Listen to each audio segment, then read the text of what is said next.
Voici la véritable histoire du turban du sultan de Rachid Madani, telle qu'elle nous a été racontée à nous, le groupe des enfants, par Richard Gossin, le 20 novembre 2019, à la médiathèque protestante de Strasbourg. Mais venez, il est temps de partir, pour commencer notre grand voyage.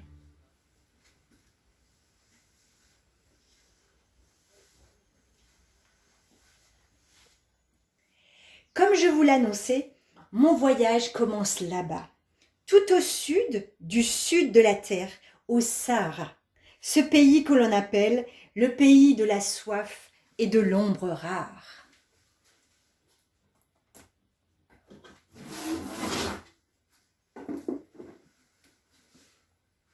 Un matin, alors qu'il se promène, le sultan perd son turban. Un beau turban fait de laine rare et de soie sauvage. Le turban s'envole, retombe en se posant doucement sur le sable, s'insinuant entre les dunes. Le sultan, la tête dans les nuages et les yeux dans les étoiles, ne remarque rien et continue son chemin.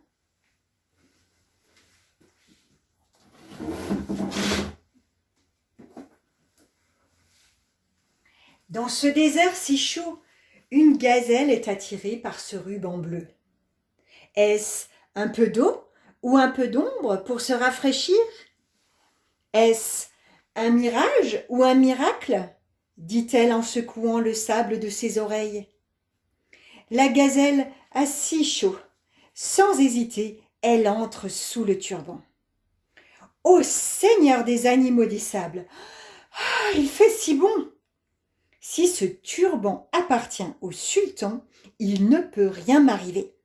Je suis l'animal favori des sultans, des rois et des poètes. Fatiguée, elle s'endort aussitôt.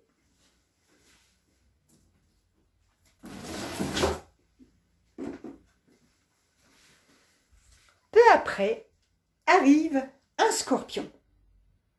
Il saute si haut qu'il soulève un nuage de sable pour ne pas rôtir au soleil.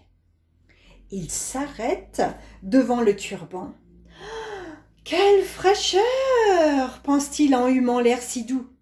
Sans hésiter, sûr de la peur qu'il suscite chez les autres, il entre. Sa venue dérange un peu la gazelle, mais après tout, il y a assez de place sous le turban. Rien ne peut m'arriver, je suis craint des sultans, des rois et des poètes.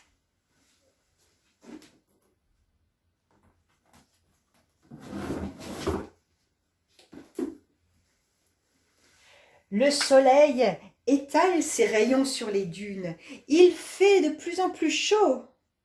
Là-haut, dans le ciel, plane une ombre dangereuse.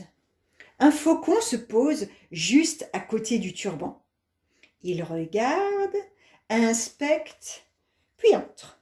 « Ah non, pas toi !» crie le scorpion. « J'ai trop peur que tu ne me croques avec ton bec puissant. »« Ne crains rien !» dit le faucon. « J'ai si chaud que les seules forces qui me restent, je les utilise pour respirer. Rien ne peut m'arriver, je suis l'oiseau des sultans pour la chasse et messager d'amour des rois et des poètes. »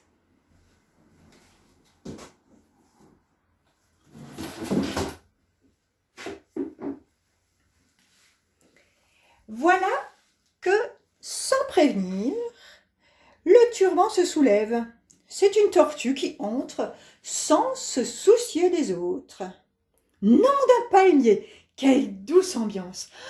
Cet air si doux, rafraîchissant, pénètre jusque sous ma carapace. La gazelle ouvre ses beaux yeux, mais ne dit rien.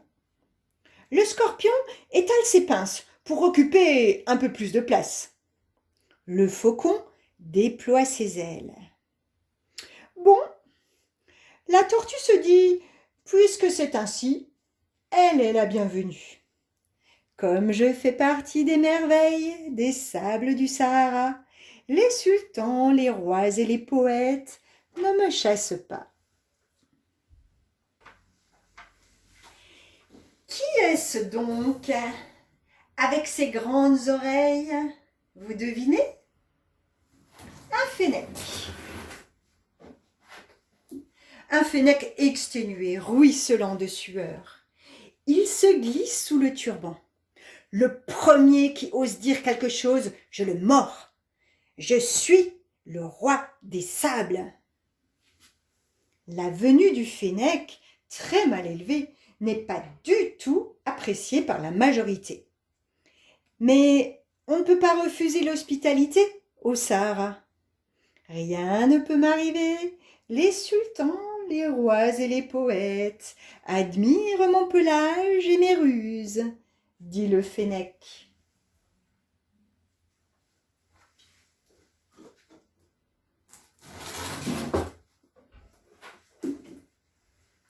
Soudain, le turban vacille et tangue. Un énorme dromadaire, à la bosse humide et à la laine puante, engouffre sa tête sous le turban. « Ah! N'entre pas! Arrière! Tu es trop gros! Tu prends trop de place avec ta bosse! Eh oh! Reste sur le seuil, hein, s'il te plaît! Repose-toi, 1 heure ou 2, et reprends ton chemin. »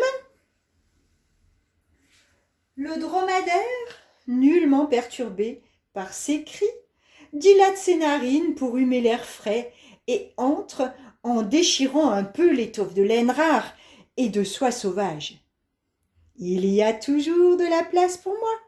Ne suis-je pas l'animal préféré des sultans, des rois et des poètes? C'est sur mon dos qu'ils peuvent monter sur les plus hautes dunes.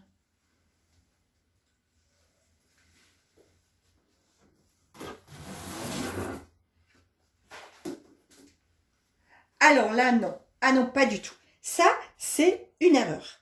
On n'a jamais vu cet animal dans le désert. Mais cette histoire, c'est n'importe quoi.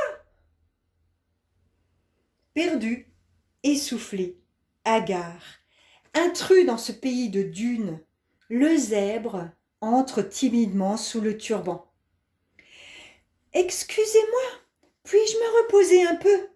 Profiter de la fraîcheur de votre habitat. » « Et te qui toi avec tes rayures noires et blanches? » C'est le soleil qui l'a brûlé par endroits. « Et ne t'approche pas de moi avec tes gros sabots. Tu ressembles au cheval qui s'enfonce dans le sable à chaque pas. » Ça suffit, vous autres. Dis-nous d'où tu viens. Je viens d'un pays qui se trouve aux frontières de l'étendue des sables. Dans mon pays, il ne fait jamais chaud. Il y a des fruits aux arbres et des fleurs à perte de vue. Ils sont 7 à présent sous le turban du sultan. Il fait toujours frais, même si un peu d'air chaud s'infiltre par la petite déchirure.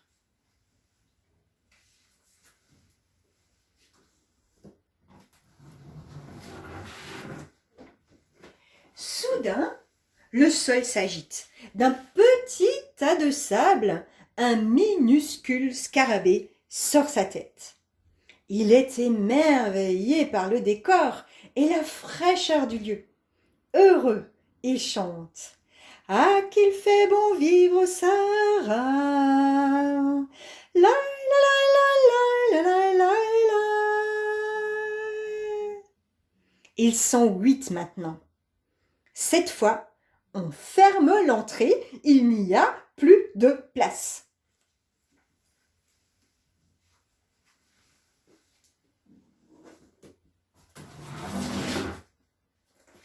Brusquement, un vent chaud et violent s'engouffre par la déchirure et soulève le turban qui, en peu de temps, prend de la hauteur.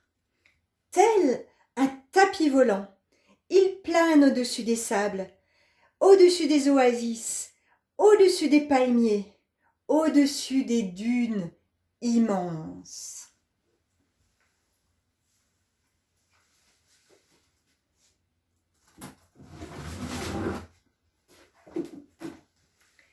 La gazelle, émerveillée, regarde ces belles choses et sourit. La tortue s'est repliée dans sa carapace. Le fennec hurle et pour la première fois, il ne fait plus le malin. Le faucon ne bouge pas. Le scorpion s'accroche solidement avec ses pinces. Le dromadaire réfléchit à la meilleure façon de tomber en cas de chute. Le zèbre se dit à voix basse que c'est peut-être le seul moyen pour rentrer chez lui. Et le minuscule scarabée chante pour se donner du courage.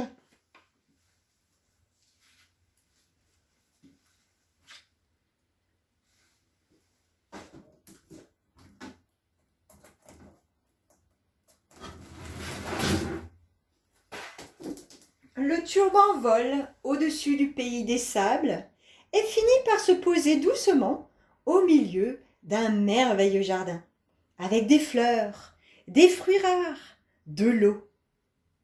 C'est le jardin du sultan. « Oh, mais c'est mon turban !» dit le sultan. « Mais d'où viennent tous ces animaux ?» Qu'à cela ne tienne, soyez mes invités. Restez si vous le voulez. Mais à une condition tout de même, c'est que la paix règne entre vous tous.